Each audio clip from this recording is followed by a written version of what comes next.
दोस्तों, स्वागत करता हूं मैं आपका अपने YouTube चैनल पर। मैं अक्षय कुमार। तो आज मैं डिस्कस करूंगा अपने इस नए लेक्चर में रैंक ऑफ ए मैट्रिक्स के बारे में। तो चलो शुरू करते हैं। तो रैंक ऑफ मैट्रिक्स पढ़ने से पहले मैं कुछ थोड़ा थ्योरेटिकल चीज़ बताने जा रहा हूं, शॉर्ट ट्रिक, जिससे आप रैंक ऑफ मैट्रिक्स आसानी से निकाल सकते हो।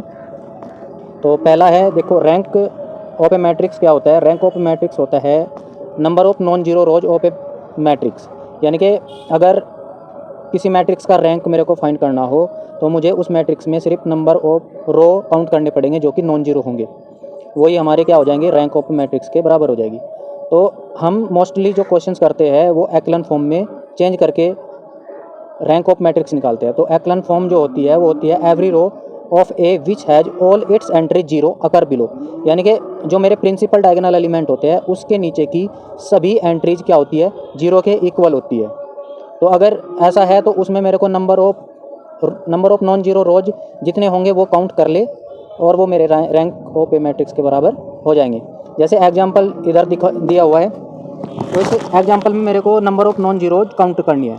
तो नंबर ऑफ नॉन जीरोज जो होगा, देखो यहाँ पे ये मेरा फर्स्ट रो है, तो ये फर्स्ट रो है और इसमें ये जो है एक्लन फॉर्म दी हुई है। कि क्या फॉर्म दी है, एक्लन फॉर्म है। ये पहले से ऑलरेडी एक्लन फॉर्म में है, बस मेरे को क्या काउंट करना है, नंबर ऑफ नॉन जीरो रोज। तो एक हो गया, फिर ये दूसरा भी नॉन जीरो है और तीसरा भी नॉन जीरो है और फोर्थ भी नॉन जीरो है। तो इसकी रैंक कितनी हो जाएगी, रैंक कितनी हो जाएगी, रैंक इसकी हो जाएगी 4। तो रैंक हो जाएगी 4। ऐसे ही एक एग्जाम्पल सेकंड दिया हुआ है, इसमें भी ये जो है ये हमारी फॉर्म जो है ये एक्लन फॉर्म है। क्योंकि देखो इसमें यहाँ पे ये एलिमेंट है फर्स्ट, तो फर्स्ट के ठीक नीचे वाले सभी एलिमेंट क्या होने चाहिए, जीरो। फिर सेकंड रो के सेकंड एलिमेंट के सारे नीचे के एलिमेंट क्या होने चाहिए, जीरो। अब थर्ड रो का थर्ड एलिमेंट के भी नीचे के एलिमेंट क्या होने चाहिए, जीरो। लेकिन नेक्स्ट रो हमारे पास नहीं है। तो एक्लन फॉर्म जब भी हम चेक करते हैं तो फर्स्ट रो का फर्स्ट एलिमेंट हम लेंगे, फर्स्ट रो का फर्स्ट एलिमेंट लेंगे और उसके नीचे के सभी एलिमेंट क्या होने चाहिए, जीरो। ऐसे ही सेकंड रो का सेकंड एलिमेंट लेंगे, उसके सभी नीचे के एलिमेंट क्या होने चाहिए, जीरो। ऐसे ही थर्ड एलिमेंट लेंगे, थर्ड के नीचे के भी सभी क्या होने चाहिए, जीरो। तो यहाँ पर रैंक कितनी बन जाएगी इसकी, तो रैंक ऑफ ए कितनी हो जाएगी, नंबर ऑफ नॉन जीरो रोज। तो कितने हैं, 3 है। तो यहाँ पे रैंक कितनी हो जाएगी, 3। अब देखो प्रॉपर्टी है हमारे पास, अगर कोई भी दो मैट्रिक्स है, मेरे पास कोई भी दो मैट्रिक्स है और मैट्रिक्स है हमारे पास ये है if A and B two equivalent matrix. यानी कि अगर ए और बी दो इक्विवेलेंट मैट्रिक्स है तो दोनों की रैंक और साइज क्या रहेगा, सेम। तो साइज यहाँ पे नहीं लिखा हुआ है, बाकी रैंक क्या होनी चाहिए, सेम होनी चाहिए। तो अगर मेरे पास दो मैट्रिक्स है तो उनका रैंक हमेशा क्या रहना चाहिए, इक्वल रहना चाहिए। तो वो इक्विवेलेंट मैट्रिक्स हो जाएगी। नेक्स्ट है हमारा इन्वर्स ऑफ द मैट्रिक्स। अगर मेरे को किसी मैट्रिक्स का इन्वर्स फाइंड करना हो, वो भी डिटर्मिनेंट के द्वारा, तो उसके लिए प्रॉपर्टी है every square matrix is invertible if and only if determinant of A not equal to zero. अगर किसी मैट्रिक्स का determinant not equal to zero है तो वह मैट्रिक्स इन्वर्टेबल होगी, और इन्वर्टेबल होगी और नॉन सिंगुलर मैट्रिक्स होगी। तो अगर कोई मैट्रिक्स इन्वर्टेबल है तो वो मैट्रिक्स का डिटर्मिनेंट क्या रहने वाला है, नॉट इक्वल टू जीरो रहने वाला है, और वो मैट्रिक्स क्या होगी, नॉन सिंगुलर मैट्रिक्स होगी। तो सेकंड पे लिखा हुआ है, जैसे ये प्रॉपर्टी डायरेक्ट लिखा हुआ है, इसमें लिखा हुआ है कि अगर किसी मैट्रिक्स का determinant not equal to zero है if and only if A is a invertible, तो ये क्या होगी, इन्वर्टेबल होगी, इन्वर्टेबल मैट्रिक्स होगी, और यही नॉन सिंगुलर मैट्रिक्स होगी। तो ये सारी, ये तीनों की तीनों इफ एंड ओनली कंडीशन होती है।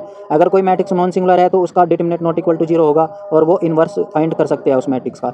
सेकंड कंडीशन है ये हमारे पास, अगर किसी मैट्रिक्स का डिटर्मिनेंट जीरो के बराबर है तो वो matrix non singular, non invertible होगी। कैसी होगी, नॉन इन्वर्टेबल होगी, और नॉन इन्वर्टेबल होगी तो उस मैट्रिक्स का को सिंगुलर मैट्रिक्स कहेंगे।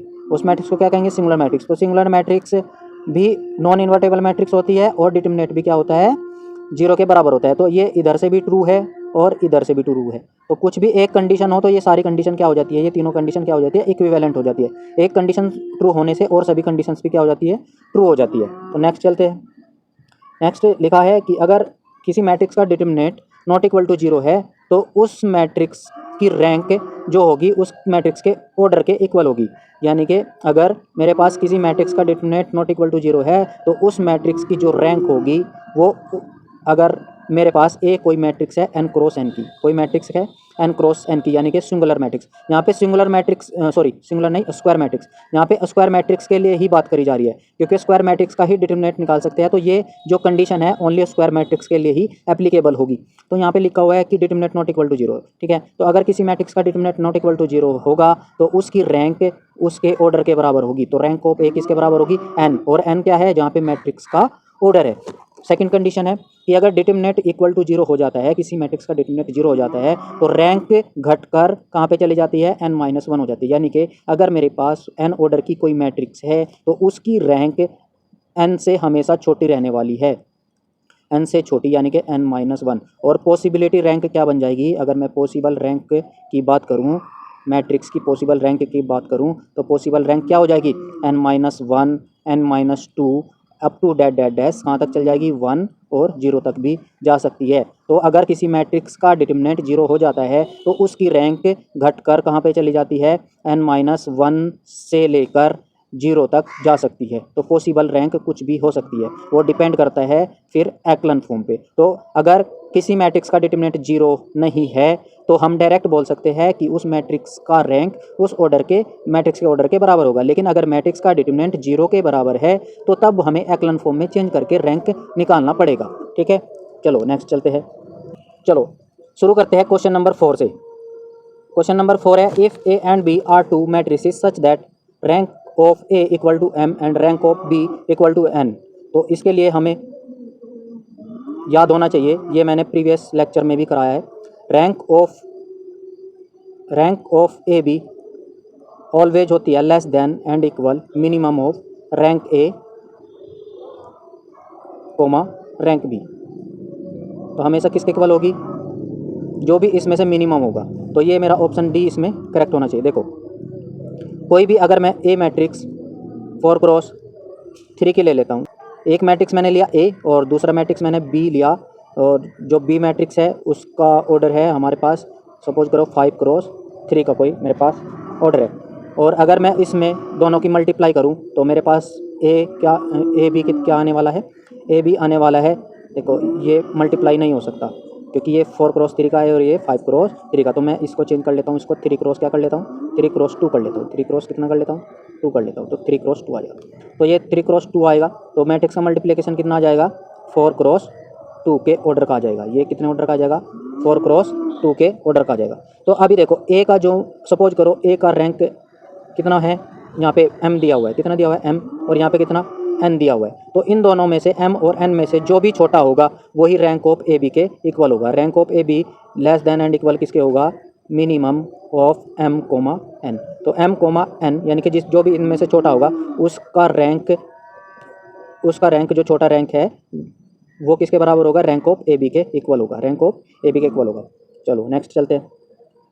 नेक्स्ट क्वेश्चन है, if A is a invertible matrix and B is matrix. तो उसने कहा कि अगर कोई मैट्रिक्स ए जिसका डिटरमिनेंट क्या है? नॉट इक्वल टू 0 है, और बी एक ऐसी मैट्रिक्स जिसका डिटरमिनेंट 0 के बराबर भी हो सकता है और नहीं भी हो सकता है। तो सपोज करो 0 के बराबर है, क्योंकि ए को इन्वर्टेबल बोला है और बी कोई भी मैट्रिक्स है वो इन्वर्टेबल भी हो सकती है और नॉन इन्वर्टेबल भी हो सकती है।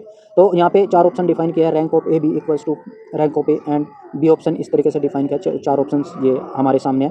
तो आपको यहाँ पे ये कंडीशन को ध्यान रखना है कि रैंक ऑफ ए बी, अगर ऐसा कंडीशन हो कि एक सिंगुलर मैट्रिक्स है और एक नॉन सिंगुलर, यानी कि एक इन्वर्टेबल मैट्रिक्स है और एक इन्वर्टेबल मैट्रिक्स नहीं है, तो हमेशा रैंक ऑफ ए बी किसके बराबर आने वाली है? उस बी मैट्रिक्स के बराबर आने वाली है जो कि इन्वर्टेबल नहीं है और हो भी सकती है। तो rank of A B equal to किसके होगी?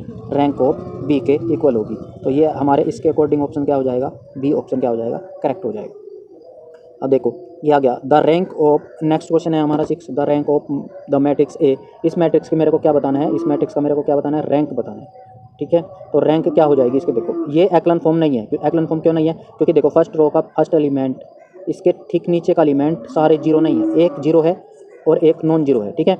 और ऐसे ही सेकंड रो का सेकंड एलिमेंट उसके नीचे का 0 है, तो यहाँ पे कोई प्रॉब्लम नहीं। लेकिन यहाँ पे फर्स्ट रो का फर्स्ट रो के नीचे के सारे एलिमेंट क्या है? 0 नहीं है। तो इसका मतलब क्या होगा? इस एलिमेंट को मेरे को क्या बनाना पड़ेगा? 0 बनाना पड़ेगा। तो 0 बनाने के लिए मैं क्या करूँगा? ऑपरेशन लगाऊंगा। देखो ऑपरेशन क्या लगाना, मेरे को R2 को चेंज करना है। किसको चेंज करना है?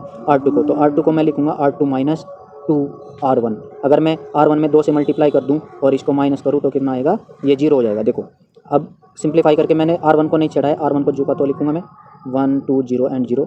अब मैं R2 को लिखने वाला हूँ। देखो R2 में मैंने ऑपरेशन लगाया, R2 में से माइनस करना है 2 इंटू, यानी कि R1 में 2 से मल्टीप्लाई करना है और R2 से माइनस कर देना है। तो यहाँ पे 2 - 2 हो जाएगा, तो ये आ जाएगा मेरा 0। अब देखो यहाँ पे 3 है और यहाँ पे कितना हो गया 2 2 4, तो 3 में से 4 घटाएंगे तो माइनस का आएगा 1, ठीक है। और यहाँ पे कितना आ जाएगा, यहाँ पे देखो यहाँ पे मेरा 0 है और R2 0 है और यहाँ पे भी 0 है, ऊपर का एलिमेंट भी 0 नीचे का भी, तो यहाँ पे 0 आ जाएगा और यहाँ पे भी क्या आ जाएगा 0। और नेक्स्ट हो जाएगा 0 और 0 और 0 और 0, क्योंकि R2 को ही मैंने खाली चेंज किया। अब ये देखो ये एक्लन फॉर्म है। देखो फर्स्ट रो का फर्स्ट एलिमेंट के नीचे के दोनों एलिमेंट 0 और सेकंड रो के सेकंड एलिमेंट के नीचे का एलिमेंट क्या 0। तो अब मेरे को नंबर ऑफ क्या काउंट करना है, नंबर ऑफ नॉन जीरो रोज मेरे को काउंट करनी है, number of non zero rose count करनी है। तो देखो फर्स्ट मेरी नॉन जीरो है क्योंकि सारी एलिमेंट इसमें 0 नहीं है, ठीक है। कोई भी एक या एक से अधिक नॉन जीरो मिल जाए तो पूरा रो क्या हो जाएगा, नॉन जीरो हो जाएगा। तो एक मेरे को मिल गया नॉन जीरो रो। सेकंड देखो सेकंड में भी नॉन जीरो है, नॉन जीरो एंट्री है, तो इसका मतलब ये भी क्या हो गया, पूरा रो क्या हो गया, नॉन जीरो कहलाएगा। अब थर्ड में सारे एलिमेंट 0 है, तो इसका मतलब क्या हो जाएगा, ये 0 रो हो जाएगा। तो लेकिन रैंक क्या होती है, नंबर ऑफ नॉन जीरोज रोज। तो 2 मेरे पास नॉन जीरो रोज है, तो इसका मतलब मेरी रैंक कितनी हो जाएगी, 2 हो जाएगी, ठीक है। नेक्स्ट चलते हैं। तो नेक्स्ट है हमारा नेक्स्ट क्वेश्चन है, तो मेरा फिल इन द ब्लैंक्स कराने का मोटिव जो है वो आपको अच्छी से अच्छी नॉलेज गेन हो सके, इसलिए मैं फिल इन द ब्लैंक्स करा रहा हूँ। और फिल इन द ब्लैंक्स से हमें एक अच्छे मेथड भी मिल जाएंगे जिससे हम शॉर्ट फंडे से MCQ जल्दी से जल्दी कर सकें। तो चलो शुरू करते हैं क्वेश्चन नंबर 2 से। The rank of every non singular matrix of order n, यानी कि उसने कहा कि जो नॉन सिंगुलर मैट्रिक्स होती है, जो नॉन सिंगुलर मैट्रिक्स होती है, यहाँ पे देखो उसने कहा the rank of every non singular matrix of order n is क्या होना चाहिए। देखो आपको पता है कि जो नॉन सिंगुलर मैट्रिक्स होती है वो हमेशा क्या होती है, इन्वर्टेबल मैट्रिक्स होती है। कैसी मैट्रिक्स होती है, इन्वर्टेबल मैट्रिक्स होती है। और इन्वर्टेबल मैट्रिक्स होने के लिए यानी कि इन्वर्स मैट्रिक्स का फाइंड करने के लिए डिटरमिनेंट का क्या होना जरूरी है, नॉट इक्वल टू 0 होना जरूरी है। तो और ये इफ एंड ओनली कंडीशन थी, हमने ऊपर बताया था कि जो रैंक होती है नॉन सिंगुलर मैट्रिक्स की और इन्वर्टेबल मैट्रिक्स की, वो उस मैट्रिक्स के ऑर्डर के क्या होती है, इक्वल होती है। तो non singular matrix of order n rank कितनी हो जाएगी, n के बराबर हो जाएगी, यानी कि ऑर्डर ऑफ मैट्रिक्स के इक्वल हो जाएगी। तो यहाँ क्या आ जाएगा, n आ जाएगा। देखो नेक्स्ट चलते हैं। The rank of matrix in echelon form is equal to number of non zero rows. देखो जब हम रैंक को काउंट करते हैं और एक्लन फॉर्म में जब हम रैंक काउंट करते हैं तो उसमें मेरे को क्या काउंट करना होता है, number of non zero rose count करना होता है। क्या काउंट करना होता है, नंबर ऑफ नॉन जीरो रोज। तो इसका ऑप्शन इसका फिल इन द ब्लैंक्स क्या आ जाएगा, रोज आ जाएगा। नेक्स्ट है फोर्थ क्वेश्चन, इसमें लिखा है A is non zero column matrix and B is non zero row matrix, then rank of A B क्या होगा। देखो चैप्टर 1 में जो हमारे type of the all matrix पढ़ा था, तो देखो नॉन जीरो कॉलम मैट्रिक्स कह रहा है। क्या कह रहा है, नॉन जीरो, यानी कि उस वो जो कॉलम मैट्रिक्स है वो नॉन जीरो है। तो देखो कॉलम मैट्रिक्स हमेशा क्या होती है, एक मैट्रिक्स जिसके पास n कॉलम और 1 रो हो, तो यानी कि 1 क्रॉस n की क्या होती है, मैट्रिक्स, यानी कि उसका ऑर्डर क्या होना चाहिए, 1 क्रॉस n होना चाहिए। वो मैट्रिक्स क्या होगी, कॉलम मैट्रिक्स। और बी मैट्रिक्स जो है वो रो मैट्रिक्स है, यानी कि उसके पास n रो है और एक कॉलम है। तो अगर मैं इन दोनों को मल्टीप्लाई करूंगा तो ए बी का मल्टीप्लाई कितना आ जाएगा, 1 क्रॉस 1, यानी कि 1 क्रॉस 1 यानी कि 1 ऑर्डर की मैट्रिक्स है, यानी कि वो सिंगलटन एलिमेंट रख रहा है। तो सिंगलटन एलिमेंट में मान लेता हूँ ए है, ठीक है। लेकिन उसने देखो इस मैट्रिक्स का डिटरमिनेंट 0 हो सकता था, कब, लेकिन कब हो सकता था, तब हो सकता था अगर ए मैट्रिक्स या बी मैट्रिक्स में नॉन जीरो कॉलम मैट्रिक्स ना होती और B non zero column matrix row matrix ना होती, तो तब इस मैट्रिक्स का डिटरमिनेंट 0 के इक्वल हो सकता था। लेकिन यहाँ पे क्या दिया है, नॉन जीरो दिया है। क्या दिया है, नॉन जीरो। इसका मतलब ये जो प्रोडक्ट करने के बाद आएगा ए का वैल्यू क्या आने वाला है, नॉट इक्वल टू 0। तो जब ए का वैल्यू नॉट इक्वल टू 0 आएगा तो ये इसको मैं ऐसे भी लिख सकता हूँ, कोई एंट्री लिख लूँ 1। तो अब देखो यहाँ से जो नंबर ऑफ नॉन जीरो रोज है, क्योंकि सिंगलटन एलिमेंट की 1 ऑर्डर की जो मैट्रिक्स होती है उस वही एक्लन फॉर्म ऑलरेडी बनी रहती है। तो ये एक्लन फॉर्म में पहले से ही है और इसका जो डिटरमिनेंट है वो 1 के बराबर है, नॉन इक्वल टू 0 है। तो इसका मतलब रैंक ऑफ ए बी कितना आ जाएगा, 1 के इक्वल आ जाएगा। रैंक ऑफ ए बी किसके बराबर आ जाएगा, 1 के इक्वल आ जाएगा। नेक्स्ट चलते हैं। If a matrix be obtained from A by an elementary transformation, comma, A can also be obtained from B by an elementary transformation of the type, ठीक है। वो टाइप पूछ रहा है। देखो पहले आप एलिमेंट्री ट्रांसफॉर्मेशन समझ लीजिए। एलिमेंट्री ट्रांसफॉर्मेशन से हम इन्वर्स फाइंड करते हैं। क्या फाइंड करते हैं, किसी मैट्रिक्स का इन्वर्स फाइंड करते हैं। देखो हम उसको हमेशा लिखते हैं A equal to I n into A, ये टाइप लिखते हैं। ठीक है, तो हम इसमें फिर क्या करते हैं, इस मैट्रिक्स को आइडेंटिटी मैट्रिक्स बनाते हैं और यहाँ पे जो मैट्रिक्स बनती है वो इनवर्स मैट्रिक्स बनती है और बी को हम चेंज नहीं करते, बी में कुछ नहीं। तो जो ऑपरेशन मैं इधर लगाऊंगा वही ऑपरेशन आइडेंटिटी मैट्रिक्स में लगता है, तो ए मैट्रिक्स आइडेंटिटी मैट्रिक्स बन जाती है और बी यहाँ पे जो मैट्रिक्स आती है फिर ये फॉर्म बन जाती है I into B into A, I equal to B into A. और बी मैट्रिक्स क्या होती है, इनवर्स ऑफ ए के बराबर होता है, यानी कि ए का इनवर्स होता है। ठीक है, यानी कि आपको पता है कि ए इंटू ए इनवर्स किसके बराबर होता है, आइडेंटिटी के बराबर होता है। तो यहाँ से बी का वैल्यू क्या है, ए इनवर्स के बराबर होता है। तो यहाँ पे अगर देखो ये मेरा पूरा प्रोसीजर क्या होता है, एलिमेंट्री ट्रांसफॉर्मेशन होता है जिससे मैं इनवर्स फाइंड करता हूँ। तो उसने बोला कि अगर बी मैट्रिक्स ए मैट्रिक्स से ऑब्टेन हो रही है और ए मैट्रिक्स बी से ऑब्टेन हो रही है तो ये केवल और केवल तभी पॉसिबल है जब ये सेम टाइप के हो। किस टाइप के हो, सेम टाइप के हो, यानी कि दोनों के दोनों सेम टाइप के हो, तभी ए से बी प्राप्त किया जा सकता है और बी से ए प्राप्त किया जा सकता है। तो यहाँ पे क्या आ जाएगा, सेम आ जाएगा। नेक्स्ट चलते हैं, नेक्स्ट लिखा है a matrix obtain from A, यानी कि a matrix obtain from A by a single elementary transformation is called an elementary matrix. तो वो कह रहा है कि अगर एक ही सिंगल एलिमेंट्री ऑपरेशन अगर मैं लगाऊं तो वो मैट्रिक्स कौन सी मैट्रिक्स होगी, जिससे कि उस मैट्रिक्स को एक सिंगल एलिमेंट्री ट्रांसफॉर्मेशन में चेंज किया जाए और वे एलिमेंट्री मैट्रिक्स कहलाएगी। क्या कहलाएगी, एलिमेंट्री। यानी कि देखो आइडेंटिटी मैट्रिक्स ही एक ऐसी मैट्रिक्स है जिसको एक सिंगल एलिमेंट्री ट्रांसफॉर्मेशन से इनवर्स फाइंड किया जा सकता है। क्योंकि देखो आपको पता है कि हमें ए इक्वल टू होता है I n into A, n और एन ऑर्डर का ही दोनों मैट्रिक्स है, आइडेंटिटी भी और ए भी। तो यहाँ पे ऑपरेशन लगाने के बाद मैं इसको आइडेंटिटी में चेंज कर देता हूँ और यहाँ पे कोई बी मैट्रिक्स प्राप्त हो जाती है। लेकिन अभी ए का वैल्यू क्या है, आइडेंटिटी है, तो इसका मतलब identity matrix is equal to I n into I. तो अगर देखो इसमें कोई भी ऑपरेशन मैं नहीं लगा सकता आइडेंटिटी में चेंज करने के लिए, क्योंकि ये ऑलरेडी ही आइडेंटिटी में चेंज है। तो यूनिट मैट्रिक्स ही एक ऐसी मैट्रिक्स है जिसको एलिमेंट्री मैट्रिक्स बोलते हैं, एक सिंगल ऑपरेशन जिस पे लगाया जाता है। तो सिंगल एलिमेंट्री ऑपरेशन से यूनिट मैट्रिक्स पर सिंगल ऑपरेशन लगाने से क्या मिलता है मेरे को, एलिमेंट्री मैट्रिक्स प्राप्त हो जाती है। क्या प्राप्त हो जाती है, एलिमेंट्री मैट्रिक्स प्राप्त हो जाती है। तो ऑप्शन क्या हो जाए, वो फिल इन द ब्लैंक्स का आ जाएगा, यूनिट। नेक्स्ट चलते हैं, नेक्स्ट मेरा है ये दिया हुआ है कि if A matrix A of order m cross n can be express as a equivalent, यहाँ पे ये आई आर लिखा हुआ है, यहाँ पे मिस प्रिंटिंग है, यहाँ पे मिस प्रिंटिंग है, तो यहाँ पे ये आई आर, यानी कि ये जो आइडेंटिटी मैट्रिक्स है ये ऑर्डर आर की है। देखो अगर ये मैट्रिक्स इक्विवेलेंट है इस मैट्रिक्स के इक्विवेलेंट है, किस मैट्रिक्स के इक्विवेलेंट है, इस मैट्रिक्स के इक्विवेलेंट है, तो इसका जो रैंक होगा वो इस मैट्रिक्स के बराबर हो। देखो इस ये जो फॉर्म है ये एक्लन फॉर्म है। क्या फॉर्म है, एक्लन फॉर्म है। यहाँ पे ये आइडेंटिटी मैट्रिक्स है, तो ये आइडेंटिटी मैट्रिक्स जितने भी ऑर्डर की होगी वो ही उसका रैंक ऑफ ए होगा। तो रैंक ऑफ ए क्या होगा, आर के बराबर होगा। इस मैट्रिक्स को अगर मैं 2/2 की ये ले लूँ, आर का वैल्यू 2 ले लूँ, तो ये मैट्रिक्स को मैं लिख सकता हूँ 1 0 और 0 1, ये लिख दिया मैंने। और फिर इसके नीचे की एलिमेंट 0 एंड 0, ठीक है।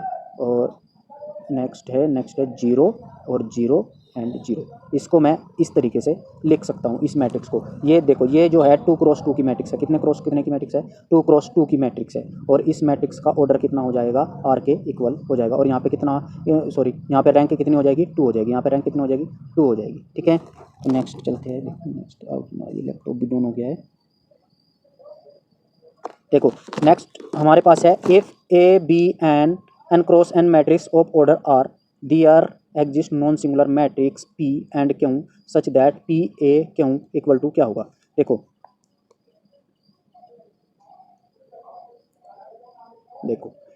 हमें एक चीज़ ध्यान रखना है, अगर मेरे पास नॉन सिंगुलर मैट्रिक्स पी और क्यू एग्जिस्ट करती है और मैं उन दोनों की मल्टीप्लाई यानी कि नॉन सिंगुलर इंटू ए और इंटू नॉन सिंगुलर अगर मैं करूं तो वो हमेशा किसके बराबर आएगी, ए के बराबर आएगी। यानी कि अगर किसी मैट्रिक्स को, कोई मैट्रिक्स है जो कि एन क्रॉस एन की है और उस मैट्रिक्स के दोनों तरफ इन्वर्टेबल मैट्रिक्स से मल्टीप्लाई किया जाता है तो वो मैट्रिक्स हमेशा किसके बराबर आती है, ए के। तो ये मैट्रिक्स ये यहाँ पे क्या आएगा, ए के बराबर आएगा। कितने के बराबर आएगा, ए के।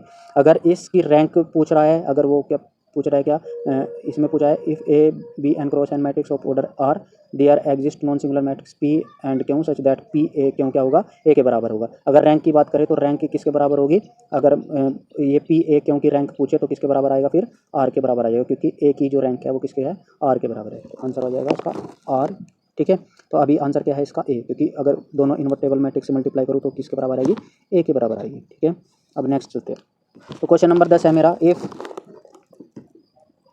If two matrices A and B have the same size and same rank then they are, अगर देखो कोई मैट्रिक्स ए और बी सेम साइज और सेम रैंक की हो तो वो मैट्रिक्स कैसी होती है, इक्विवेलेंट मैट्रिक्स होती है। कैसी होती है, इक्विवेलेंट मैट्रिक्स। तो ये if and only if condition है, इफ एंड अगर दो मैट्रिक्स ए और बी इक्विवेलेंट है तो उनकी रैंक क्या होगी, सेम होगी। और अगर कोई मैट्रिक्स की रैंक और साइज सेम है तो वो मैट्रिक्स क्या होगी, इक्विवेलेंट। तो if and own if condition है, ठीक है।